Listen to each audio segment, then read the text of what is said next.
Saludos, mis hermanos del programa Sintonía Divina. Estamos en la 13ª semana de tiempo ordinario y esta semana vamos a ver la respuesta de la fe y la disponibilidad de la Iglesia. Bienvenidos. La palabra de Dios que meditaremos estos días nos invitará a dejarnos mirar, a dejarnos llamar y transformar por Jesús como lo hizo con Pedro, con Tomás, con Mateo y tantos otros. Es una semana marcada por una pregunta profunda y decisiva. ¿Quién dices tú que soy yo? Te preguntará Jesús. En este camino, Él nos revela que Él no llama a los perfectos, sino a los disponibles.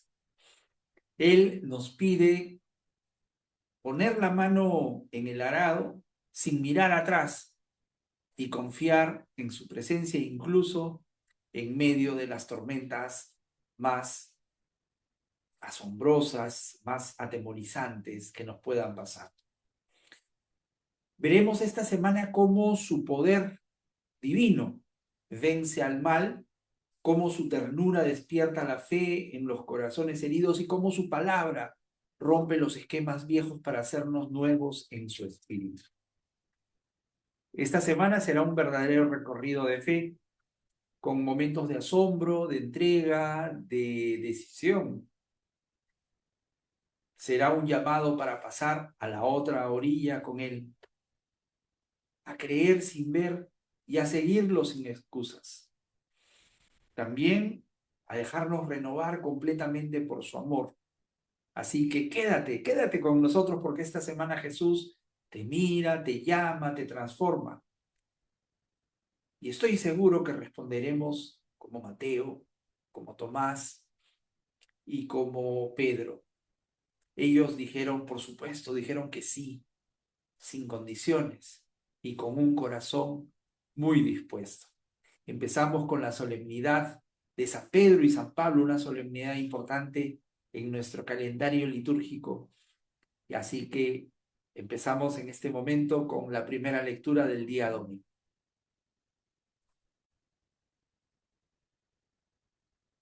Al llegar a la región de Cesarea de Filipo, Jesús preguntó a sus discípulos: ¿Quién dice la gente que es el Hijo del Hombre? Ellos contestaron: unos que Juan Bautista, otros que Elías, otros que Jeremías o uno de los profetas. Él les preguntó: ¿y vosotros?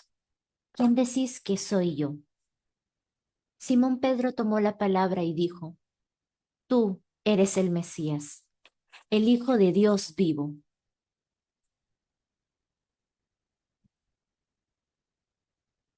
Jesús le respondió: Bienaventurado tú, Simón, hijo de Jonás, porque eso no te lo ha revelado nadie de carne y hueso, sino mi Padre, que está en el cielo.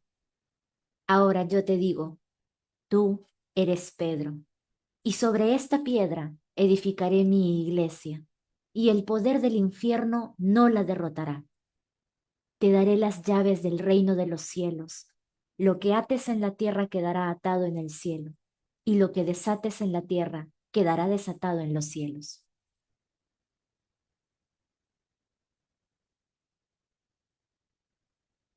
Mis queridos hermanos, estamos en la solemnidad de San Pedro y San Pablo, pero estamos leyendo un párrafo que es esencial en nuestra fe. La confesión de Pedro, tú, Señor, eres el Mesías, el Hijo de Dios vivo. Y el Señor le contesta, tú eres Pedro y sobre esta piedra edificaré mi iglesia. Es la fe de Simón, hijo de Jonás, que fue bautizado por Jesús como Pedro o piedra. ¿Por qué? Porque reconoció a Cristo. Y por ese reconocimiento al Mesías, Hijo de Dios vivo, Jesús lo designa inobjetablemente como el fundamento sobre el cual Dios edificará su iglesia, una iglesia invencible, que no será derrotada nunca por el poder del mal y que hasta el día de hoy sobrevive gracias a la fe de los apóstoles como Pedro. ¿Qué nos dice el catecismo de la Iglesia Católica sobre Pedro? Sí, en el 442 nos habla de Pedro y leemos ya en la parte casi final que dice: y enseguida Pedro se puso a predicar a Jesús en las sinagogas, diciendo que él era el Hijo de Dios. Esto lo podemos leer en Hechos de los Apóstoles, capítulo 9, versículo 20. Este será, desde el principio, el centro de la fe apostólica, profesada en primer lugar por Pedro como cimiento de la iglesia. Qué bonito este término, cimiento. Este pasaje, mis hermanos, marca un antes y un después en la historia de la fe cristiana. ¿Por qué? Vamos a explicarlo un poquito. Esta respuesta lo cambió todo. Jesús no pregunta por curiosidad lo que opinan los hombres acerca de él, sino para llevar a sus discípulos a pensar en lo esencial, reconocer quién es él realmente. Frente a muchas opiniones existentes y escuchadas, Pedro hace una confesión importante, una confesión iluminada, inspirada no por sabiduría humana, sino por revelación del Padre. Le dice a Jesús: tú eres el Mesías, el Hijo de Dios vivo. Y este es un acto de fe. Este acto de fe de Pedro es como tu fe y mi fe. Acto de fe que es un cimiento sobre el cual Jesús edificó su iglesia. Y no solo Pedro como persona, ojo, como Simón, hijo de Jonás, sino Pedro como creyente, así como tú y como yo, como testigo de una fe sólida y revelada. Por eso, justamente por eso es que se convierte en piedra y a partir de allí todos sus sucesores lideran el cuerpo donde Jesucristo es la cabeza y nosotros somos los miembros. El poder de la fe radica justamente en esta, la fe de Pedro, que es revelada por el Padre y que ahora nosotros gozamos por la gracia. Desde ese momento, Pedro recibe la misión de custodiar y guiar al pueblo de Dios. Expresamente lo dice el Señor, expresamente se lo dice y le otorga las llaves del reino de los cielos como un signo de autoridad espiritual, el poder indiscutible en la tierra y también en el cielo. Esta mención que se hace aquí de atar y desatar remite a una práctica rabínica de poder interpretar y aplicar la ley. Pero Jesús acá le da un nuevo alcance a ese poder. Representa la voluntad divina en la tierra. Hoy también Jesús nos hace la pregunta: ¿quién dices tú que soy yo? Y lo veremos durante la semana. A ver, ¿qué responderíamos? Ojo, que esta no es una cuestión teórica, sino existencial. ¿Qué lugar ocupa Jesús en mi vida? ¿Te atreverías a confesarlo como el Mesías? Si es así, muy bien, porque en consecuencia vamos a renovar la fe no por tradición, sino por revelación personal. Comprometerme con la iglesia edificada sobre la fe apostólica. Tercero, ser también piedra viva, como lo dice San Pedro en la primera carta de Pedro, capítulo 2, versículo 9, sobre la cual se construye el reino. Somos edificados como una casa espiritual para ejercer un sacerdocio santo y ofrecer sacrificios espirituales y agradables a Dios por Jesucristo. Pedro y Pablo nos enseñan dos formas de entrega radical del apóstol. Esto es, uno, la proclamación de la fe a cargo de Pedro por su firme misión pastoral y su fe.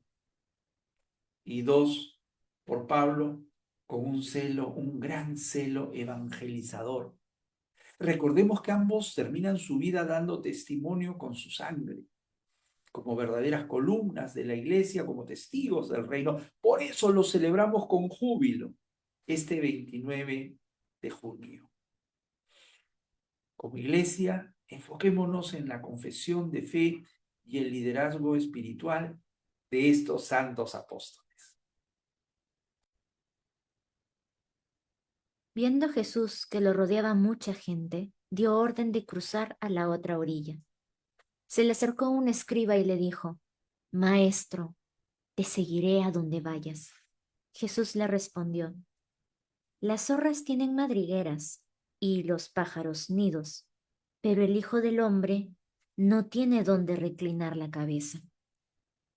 Otro, que era de los discípulos, le dijo: Señor, déjame ir primero a enterrar a mi padre. Jesús le replicó: Tú sígueme y deja que los muertos entierren a sus muertos. Mis hermanos, seguir a Jesús exige desprendimiento total, incluso de aquello que consideramos que es lo legítimo, que es nuestra seguridad, nuestras expectativas, nuestros afectos humanos.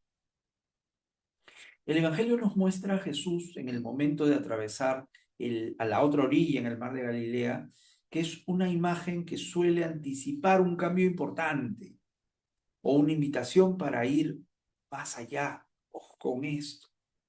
2 hombres manifiestan su deseo de seguirlo, pero sus intenciones revelan que aún no han entendido lo que conlleva el discipulado. El primero es un escriba, alguien muy instruido en la ley judía, y le dice: te seguiré a donde tú vayas. Pero Jesús lo confronta con una realidad medio incómoda. El seguimiento no garantiza comodidades ni estabilidad, pero ni siquiera el Hijo del Hombre tiene un lugar fijo donde descansar. Ni siquiera como los animales que tienen nidos y madrigueras. ¿Mm? ¿Me seguirías a pesar de ello? El segundo ya es discípulo, pero pide postergar el seguimiento para cumplir primero con un deber familiar sagrado de ir a enterrar a su padre. Pero Jesús le responde con una frase tajante: deja que los muertos entierren a sus muertos. No se debe interpretar como un desprecio por la familia, sino esta es una enseñanza para el seguimiento radical. ¿Qué es lo primero? Déjame ir primero a hacer tal cosa. No. ¿Qué es lo primero? El reino no admite demoras, dilaciones, postergaciones. Quien ha sido llamado debe responder con prontitud y libertad interior. El verdadero discípulo es aquel que está dispuesto, y esta palabra la emplearemos mucho esta semana, la disponibilidad a dejarlo todo. Todo. Comodidad, las estructuras afectivas, incluso aquello que consideramos que es muy legítimo. Para el llamado que nos hace Jesús, es importante un seguimiento sin reservas ni excusas. Justamente esto es lo que nosotros conocemos como disponibilidad. ¿Estamos dispuestos a dejar nuestras seguridades, aquello que nos da tranquilidad? ¿O postergamos la entrega a Cristo con buenas razones, que en el fondo son excusas? Tú y yo nos podemos llamar discípulos, sin embargo queremos controlar el ritmo y las condiciones del seguimiento. La verdad que Jesús no quiere seguidores entusiastas, pero titubeantes, sino discípulos verdaderamente libres, que hacen del seguimiento una prioridad vital y no un añadido más. Vivimos en un mundo, es cierto, un mundo muy complicado, en lo que todo se tiene que planificar, todo se mide en función de intereses personales, de ganancias, de resultados, ¿sí? Pero Jesús nos llama y nos llama a dar un paso ahora, aquí y ahora con fe, aunque tú y yo no sepamos lo que vendrá más adelante. Subió Jesús a la barca y sus discípulos lo siguieron. En esto se produjo una tempestad tan fuerte que la barca desaparecía entre las olas. Él dormía. Se acercaron y lo despertaron gritándole, Señor, sálvanos, que perecemos. Él les dice, ¿por qué tenéis miedo, hombres de poca fe? Se puso en pie, increpó a los vientos y al mar y vino una gran calma. Los hombres se decían asombrados, ¿quién es este que hasta el viento y el mar lo obedecen? Qué lindo pasaje este, el de la tempestad calmada. Se nos muestra a Jesús y a sus discípulos en una barca. Y esta es una imagen cargada de gran simbolismo para la vida de la iglesia y del creyente, porque este gesto de Jesús es una epifanía, revelará claramente su naturaleza divina. Vamos a ver si la tenemos clara. Fíjate, el mar de Galilea era conocido por su eh, encrispamiento repentino, unas tempestades que repentinamente se presentaban. Y Jesús extrañamente duerme en medio de esa tormenta. Y los discípulos, por supuesto, aterrados, se despiertan con una súplica urgente, sálvanos que perecemos. Nos ha pasado, ¿verdad? Sí, nos ha pasado.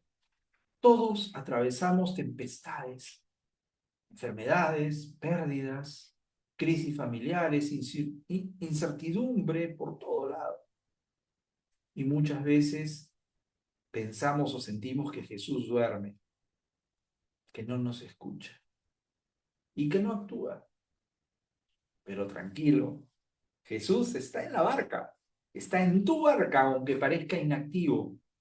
Él no ha abandonado nuestra vida. Esta es una primera respuesta de la fe, creer que Jesús está presente. Y aunque a veces no lo sintamos, aunque a veces tengamos momentos de desolación, Jesús está allí. En segundo lugar, ¿estos momentos tempestuosos volverán a ocurrir? Por supuesto que sí. ¿Y cómo responderá Jesús? Te adelanto un poquito lo que va a ocurrir. Primero Jesús te va a hacer notar la debilidad de tu fe y te va a decir, ¿por qué tienes miedo? Qué poca es tu fe. ¿Y qué hará inmediatamente después Jesús? Actuará con todo su poder sobre los elementos para calmar tu tempestad con una sola palabra. Y como en esta lectura el asombro de sus discípulos pone en evidencia de manera muy elocuente que aún no comprendían plenamente quién es Jesús. Esta es la pregunta de la semana. ¿Quién es Jesús? ¿Está claro? Si te recuerdo la pregunta, Jesús nos dice, ¿quién soy yo para ti? ¿Cómo es la respuesta de nuestra fe? Esta es la segunda dimensión. La primera, te lo recuerdo, creer que Jesús está presente. Y la segunda, una respuesta de fe, en donde nosotros sostengamos, pronunciamos, enunciamos a Jesús. ¿Quién es para nosotros? Y la fe nos tiene que alcanzar para saber que Jesús está en la barca y además para juzgar que el milagro no solo mostrará el poder de Cristo sobre la naturaleza, sino que también será una muestra de su autoridad sobre el mal, del pecado y de la muerte. No perdamos de vista que teológicamente el mar representa el caos, el mar representa el mal, la amenaza contra la vida. Por eso que en el Salmo 107, ese que dice, Den gracias al Señor porque es bueno, porque es eterna su misericordia, ¿sí? En el versículo 29 leemos, cambió el huracán por una brisa suave y se aplacaron las olas del mar. Entonces se alegraron de aquella calma y el Señor los condujo al puerto deseado. Esto es una profecía de lo que hizo Jesús en este episodio que acabamos de compartir.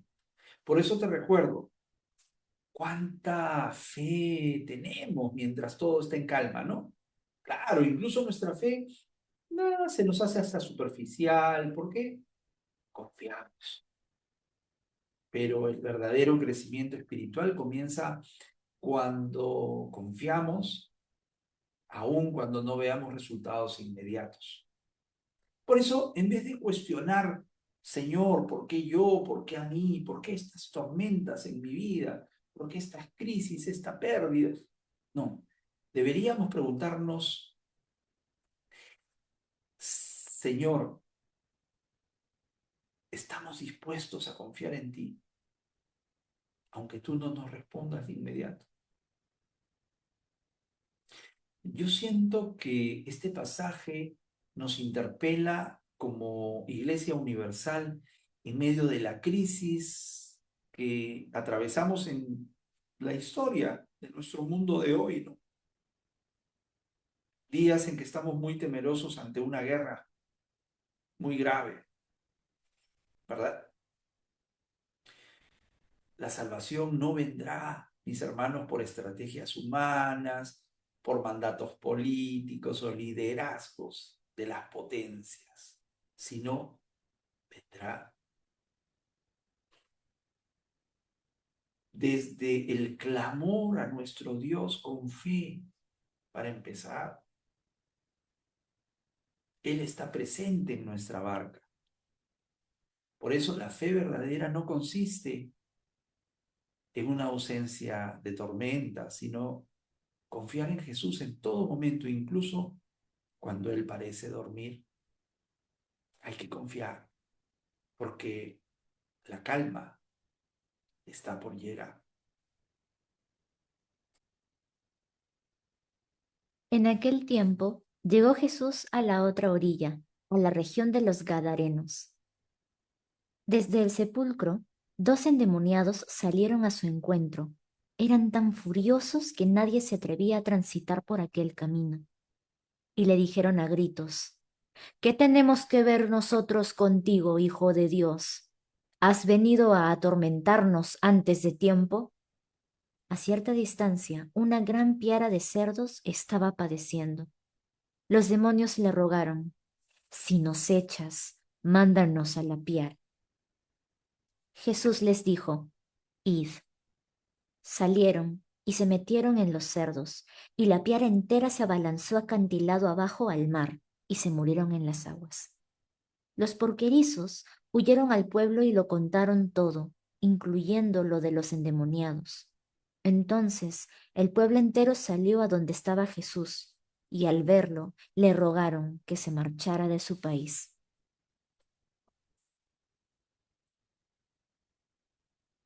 Esta semana estamos viendo la fe, la respuesta de la fe, ¿verdad? Y también vamos entrando poco a poco a la respuesta de la fe a través de la conversión, de la transformación. Este es un momento de confrontación directa entre Jesús y el mal, y de cómo se revela el poder liberador de Cristo ante la resistencia de los hombres a la transformación. Otra vez se nos invita a tener fe en la presencia de Jesús y que Él puede liberarnos del mal. Pero también percibiremos en esta lectura cómo se incomodan quienes prefieren la seguridad de vivir en el pecado a la audacia de ir hacia la verdad que transforma. Jesús llega a la región de los paganos, ¿no? A una región de paganos en la que se encuentra con 2 hombres poseídos. Qué triste. Dice que vivían en sepulcros. Sepulcros que son obviamente el símbolo de la muerte, del aislamiento, de la discriminación, del miedo. Sí, miedo, porque la violencia demoníaca era tal que nadie se atrevía a transitar por esos caminos, dice la lectura. Es más, tengo que ofrecerles disculpas por la imagen tan sobrecogedora que les estoy compartiendo en el fondo de pantalla. Pero es para que destaquemos que estos demonios reconocen como hijo de Dios a Jesús. Nuevamente la pregunta, ¿quién dices tú que soy? Nos dice Jesús. Y estos demonios lo reconocen. Igual que en la lectura anterior, ¿quién es este que hasta las tempestades le obedece? Y ahora lo vemos arrojando demonios. Y vuelve la pregunta, ¿quién es este para ti? Estamos ante la revelación de varias verdades teológicas fundamentales, me parece aquí. La primera, Jesús es reconocido inclusive por los poderes del mal, ¿no? Incluso antes de ser comprendido por los hombres, porque, número dos, tiene autoridad. Es reconocido, es identificado porque tiene identidad divina. Y dos, tiene autoridad total hasta con una sola palabra, cortita, id. Y los demonios huyen. Este exorcismo que acabamos de leer provoca una reacción peculiar, insólita, de estos habitantes del pueblo pagano por temor. Fíjate, el temor cómo nos inmoviliza. El temor es muy malo, es un mal consejero porque nos inmoviliza, nos impide actuar y Dios quiere que actuemos, que el temor no nos paralice. Como cuando los discípulos estaban paralizados por el temor en la tormenta, ¿no? En medio de la tormenta. Y Jesús les dice, ¿por qué temen, hombres de poca fe? ¿Cuántas veces tenemos nosotros escenarios de temor? Justamente por temor, estos paganos que vieron el exorcismo le pidieron a Jesús que se vaya, porque prefieren estar con los endemoniados que nos asustan a sufrir el impacto económico de la pérdida de una piara de cerdos. Y es un temor a transformarnos que a veces no queremos aceptar. Y por eso se rechaza la presencia de Dios en nuestras vidas. Es un Dios que no es bienvenido porque amenaza nuestras comodidades, nuestras rutinas, nuestros intereses. Preferimos a los endemoniados, preferimos que Jesús se aleje, incluso si eso significa convivir con una esclavitud interior. Pero no importa. Jesús se acerca a los territorios oscuros de nuestra vida, a nuestros miedos, a nuestras adicciones, a nuestros pecados escondidos, y nos ofrece una libertad real. No importa. Aunque nos resistamos porque la liberación cuesta, aunque nos resistamos renunciando a todo aquello que nos resulta útil, aunque nos destruya, aunque prefiramos convivir con nuestras cadenas antes que dejarnos transformar radicalmente. Quiero compartirles ahora el numeral 550, que dice lo siguiente en el Catecismo: la venida del reino de Dios es la derrota del reino de Satanás. Pero si por el Espíritu de Dios expulso yo los demonios, es que ha llegado a vosotros el reino de Dios. Los exorcismos liberan a los hombres del demonio, del dominio de los demonios. Anticipan la gran victoria de Jesús sobre el príncipe de este mundo. Para eso vino Jesús, para morir en la cruz y derrotar para siempre al al demonio, al príncipe de este mundo. No lo dudes, Jesucristo está aquí en medio de nosotros. Reconozcamos su poder. Hagámoslo como lo hicieron los demonios. Hasta los demonios reconocieron su poder y dejémoslo actuar como nuestro verdadero Salvador. Y no lo expulsemos de nuestra vida cuando empiece a desinstalar nuestro entorno, a desarmar nuestra historia. Cristo viene. Cristo está aquí presente para sanar, no para destruir. Cristo ha venido para liberarnos, no para arruinarnos. Tomás, uno de los 12, llamado el mellizo, no estaba con ellos cuando vino Jesús. Y los otros discípulos le decían, hemos visto al Señor. Pero él les contestó, si no veo en sus manos la señal de los clavos, si no meto el dedo en el agujero de los clavos y no meto la mano en su costado, no lo creo. A los 8 días estaban otra vez dentro los discípulos y Tomás con ellos. Llegó Jesús. Estando cerradas las puertas, se puso en medio y dijo, paz a vosotros. Luego dijo a Tomás, trae tu dedo, aquí tienes mis manos. Trae tu mano y métela en mi costado. Y no seas incrédulo, sino creyente. Contestó Tomás, Señor mío y Dios mío. Jesús le dijo, porque me has visto, has creído. Bienaventurados los que crean sin haber visto. Estamos en una fecha especial, en la fiesta de Santo Tomás Apóstol.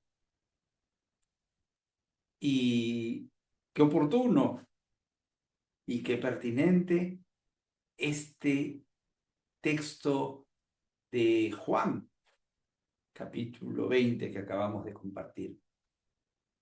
Seguimos con el tema de la fe verdadera, la fe que nace de la gracia por el encuentro con el Jesús, con el Cristo vivo, con la fe que no se produce en nuestras cabezas, en nuestras certezas, en nuestras experimentaciones, reacciones racionales o nuestra voluntad, sino de una entrega confiada que transformará todo en adoración.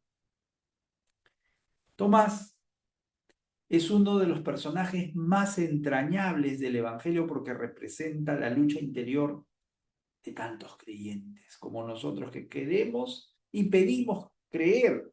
Queremos creer y pedimos creer, pero necesitamos ver.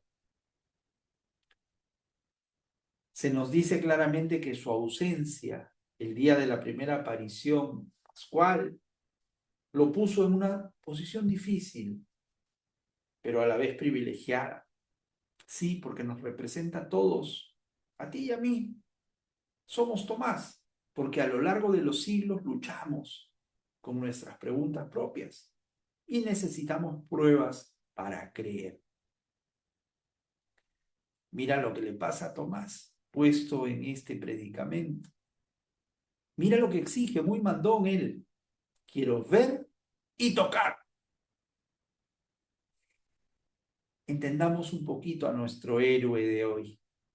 No es una simple terquedad. Es el grito profundo de su corazón herido por la muerte de su maestro. Su desánimo, su desazón, su tristeza se convierten en falta de fe. Su tempestad. Por eso Jesús en su infinita misericordia no lo reprende. No nos reprende a ti y a mí, sino a ti y a mí nos deja que lo toquemos. Porque sabes una cosa, hermano, la fe no se impone. Jesús nos la propone con ternura. ¿Sabes cómo? Con una pregunta muy sencilla. ¿Quién dices tú que soy? Escucha la respuesta humilde de Santo Tomás. Señor mío y Dios mío. Esta es una de las confesiones de fe más potentes que hay en el Nuevo Testamento. Porque no solamente reconoce a Jesús resucitado, sino que lo adora como Dios, haciendo un salto enorme desde la incredulidad hacia la comunión total de la iglesia. La fe en Jesucristo resucitado, en el Dios vivo que tenemos frente a nosotros. Y Jesús lo deja más claro aún pronunciando una bienaventuranza dirigida a todos los que son creyentes. Bienaventurados aquellos que creen sin haber visto. Este es un mensaje muy directo para ti y para mí. Y para todos los que, sin ver físicamente al Señor, reconocemos su presencia en la palabra, en la vida de la iglesia y especialmente en la Eucaristía, cuando decimos, proclamamos, exclamamos la adoración ante la hostia consagrada. Señor mío y Dios mío. Vivimos en una cultura moderna que exige pruebas, garantías, resultados inmediatos. Y la fe cristiana sigue siendo una opción muy audaz. No se trata de creer sin pensar, ¿no? Sino de fiarse más allá de lo que los sentidos, la razón, la lógica, lo experimental pueda comprobar. Lo dice muy claramente Benedicto XVI. Tomás es importante para nosotros, al menos por 3 motivos, dice Benedicto XVI. Primero, porque nos conforta en nuestras inseguridades. Segundo, porque nos demuestra que toda duda puede tener un final luminoso más allá de toda incertidumbre. Y por último, porque las palabras que le dirigió Jesús nos recuerdan el auténtico sentido de una fe madura. Claro, la fe madura, y además nos alientan a continuar a pesar de las dificultades en el camino de la fidelidad a Él. Qué bonita descripción de Tomás. Hagamos pues, hermanos, hagamos nuestra la confesión de Tomás. Reconozcamos a Jesús en cada Eucaristía con amor. Reconozcamos a Jesús con amor en el Santísimo, en la procesión del Corpus Christi, en el Sagrario, y digamos, repitamos como Tomás, Señor mío y Dios mío, pero también en cada gesto de misericordia y en cada momento luminoso. En aquel tiempo, al pasar, vio Jesús a un hombre llamado Mateo sentado al mostrador de los impuestos y le dijo, sígueme. Él se levantó y lo siguió. Y estando en la casa, sentado a la mesa, muchos publicanos y pecadores que habían acudido se sentaban con Jesús y sus discípulos. Los fariseos, al verlo, preguntaron a los discípulos, ¿cómo es que vuestro maestro come con publicanos y pecadores? Jesús lo oyó y dijo, no tienen necesidad de médico los sanos, sino los enfermos. Andad, aprended lo que significa misericordia quiero y no sacrificios, que no he venido a llamar a justos, sino a pecadores. Esta semana también revivimos el llamado de Mateo en un pasaje muy bello que nos demuestra la misericordia radical de Jesús y su iniciativa de amor transformador para el pecador que se transforma en discípulo. Esto es un llamado de la fe para ir al seguimiento. Este es un llamado fruto de un encuentro que es pura gracia, que no se basa en méritos humanos, Este llamado de Jesús es pura misericordia gratuita que transforma al pecador en testigo del Rey. Vamos por partes. Primero, ya lo hemos dicho en este programa, Mateo odiado. Todos los recaudadores de impuestos odiados.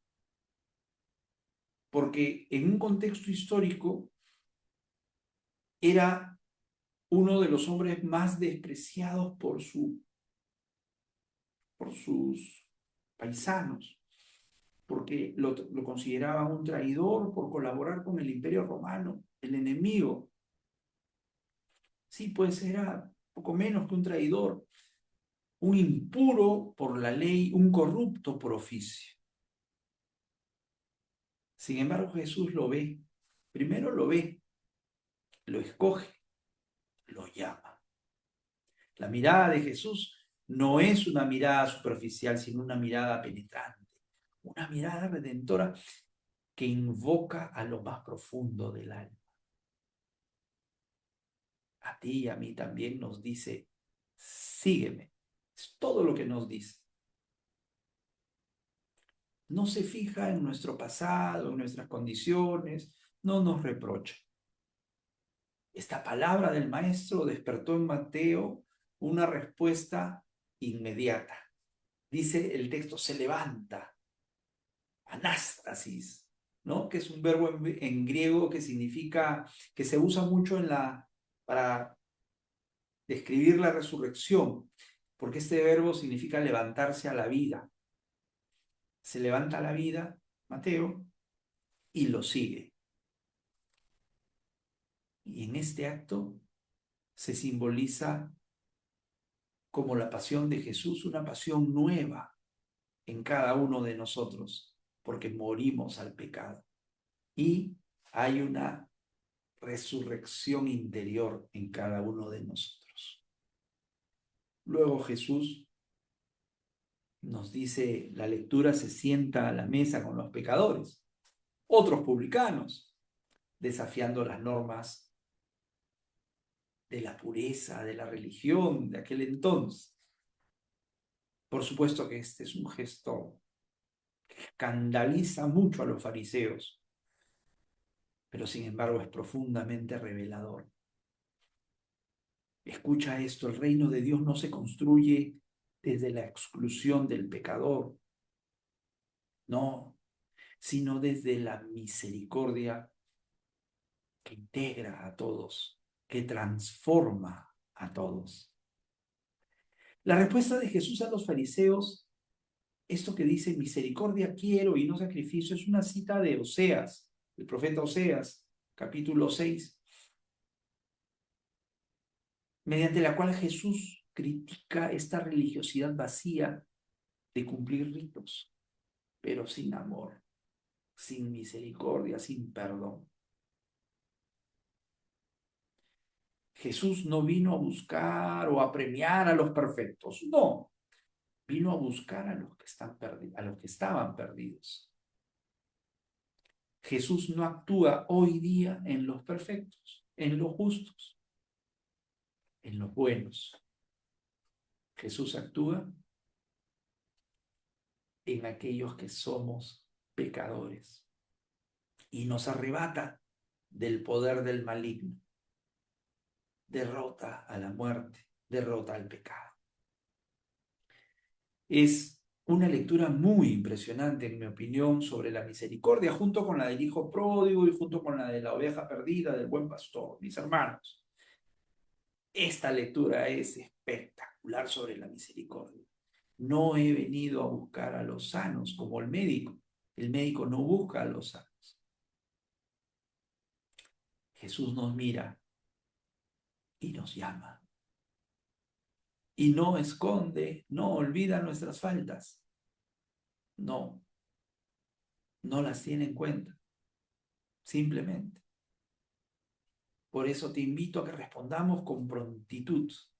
Otra vez nuestra palabra de la semana, con disponibilidad como Mateo, sin excusas, sin demoras, sin postergaciones.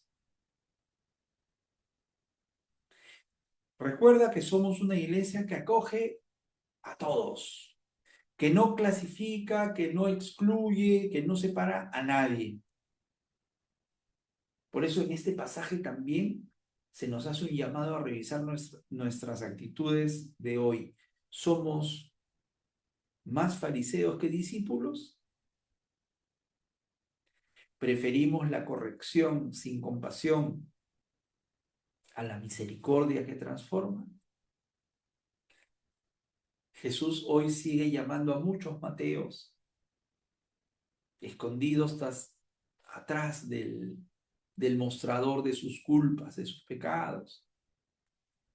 Pero Jesús sigue buscando corazones disponibles para la misión. No está seleccionando currículums impecables, no. Los discípulos de Juan se acercan a Jesús preguntándole, ¿por qué nosotros y los fariseos ayunamos a menudo y en cambio tus discípulos no ayunan?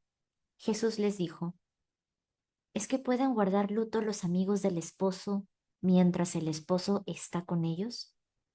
Llegarán días en que les arrebatarán al esposo y entonces ayunarán. Nadie echa un remiendo de paño sin remojar a un manto pasado, porque la pieza tira del manto y deja un roto peor. Tampoco se echa vino nuevo en odres viejos, porque revientan los odres, se derrama el vino y los odres se estropean.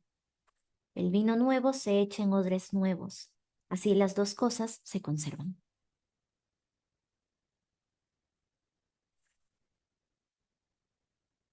Me gusta mucho esta lectura, porque nos va a decir cuál es la clave de renovación, de la renovación interior para cada uno de ustedes,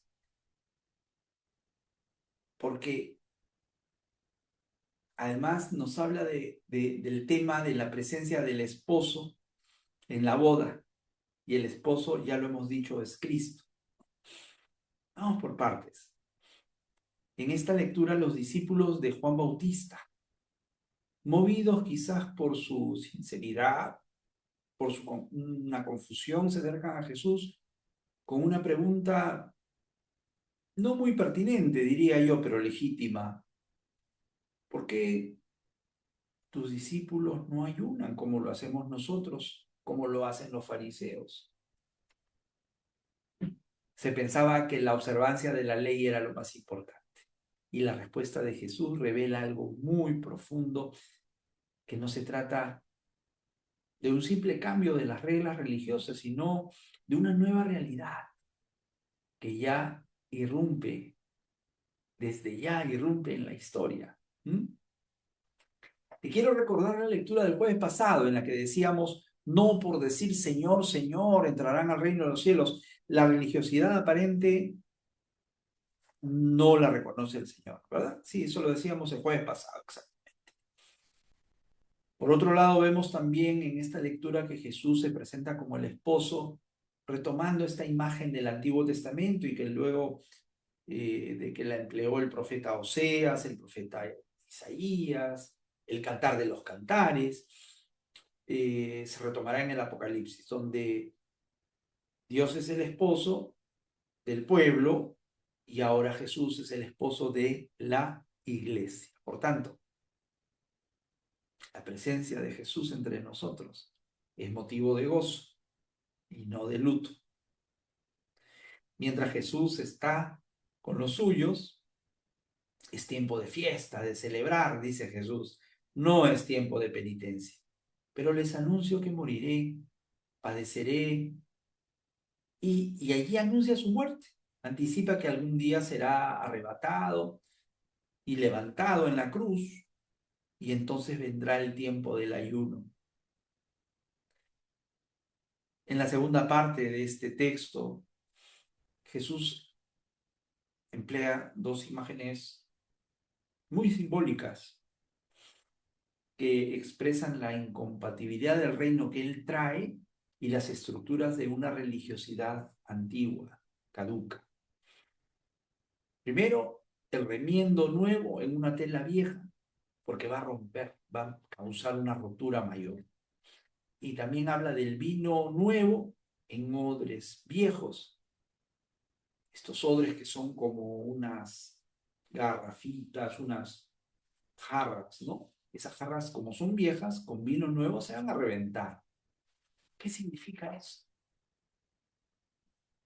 El Evangelio no puede convivir con esquemas caducos, porque exige un corazón nuevo, un corazón dispuesto, un corazón humilde y flexible. El vino nuevo se tiene que echar en odres nuevos, dice el Señor, el vino nuevo del reino. Este vino no se adapta a las fórmulas viejas de justicia humana, al legalismo o a la consecuencia de méritos personales, no. La presencia de Cristo lo renueva todo. No podemos recibir el reino con corazones endurecidos ni con mentalidades viejas. Lamentablemente hoy día en nuestro mundo corremos el riesgo de vivir la fe como un conjunto de costumbres, de ritos, de prácticas, de mandamientos, deberes religiosos, sin dejarnos tocar realmente por el vino nuevo de Cristo. Nuestro querido Papa Francisco nos decía que debemos entender esto de que a vino nuevo, odres nuevos, dice, ¿no? Por esta razón, la Iglesia nos pide a todos nosotros algunos cambios. Nos pide dejar de lado las estructuras perecederas, porque no sirven, y nos invitan a tomar otras nuevas, las del Evangelio. Eso decía el Papa Francisco.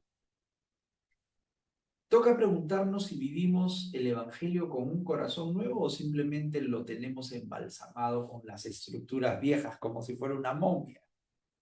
Toca reconocer que el ayuno, mis hermanos, tiene sentido cuando brota del amor, no de un mandamiento, no de una obligación. Toca renovar nuestra vida interior también para que el reino no reviente en nosotros, sino que fermente, que transforme y plenifique. ¿Y sabes qué? Jesús no vino a parchar el judaísmo, no, ni a reformar la ley, sino vino a traer algo completamente nuevo. ¿Y sabes qué? Ese algo es Él mismo. A nosotros nos toca convertirnos en odres nuevos, capaces de contener su espíritu. Hacemos nuestra oración final.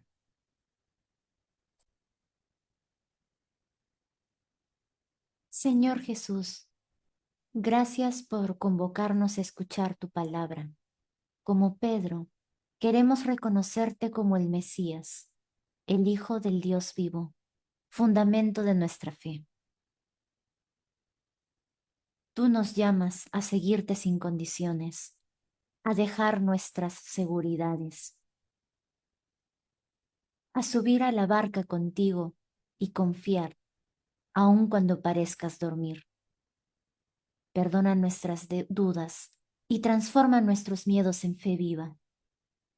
Hoy también sentimos tu voz que libera, que vence al mal y nos despierta del letargo espiritual. Como Tomás, queremos decirte desde el alma, Señor mío y Dios mío.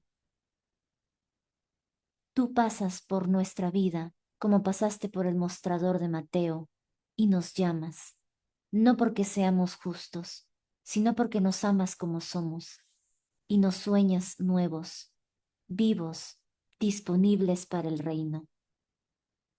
Danos un corazón que se deje renovar, un corazón de odre nuevo para el vino nuevo de tu palabra, y que esta semana vivida en tu presencia nos anime a ser discípulos alegres, misericordiosos, valientes, testigos de tu amor donde más se te necesita. Amén. Amén, mis hermanos. Amén. Gracias, muchas gracias por haber compartido esta semana de encuentro con la palabra, porque Jesús ha caminado a nuestro lado, nos ha hablado con ternura, con autoridad y nos ha recordado que el reino se construye con fe, con entrega y con corazones nuevos. No dejemos que su voz se apague en nosotros. Volvamos a escucharlo cada día y respondamos su llamado con decisión. Hasta la próxima semana, mis hermanos. Sigamos, mantengámonos en sintonía divina. Que la paz de Jesús los acompañe siempre y permanezca con ustedes. Amén. Dios les bendiga. Nos vemos la próxima semana.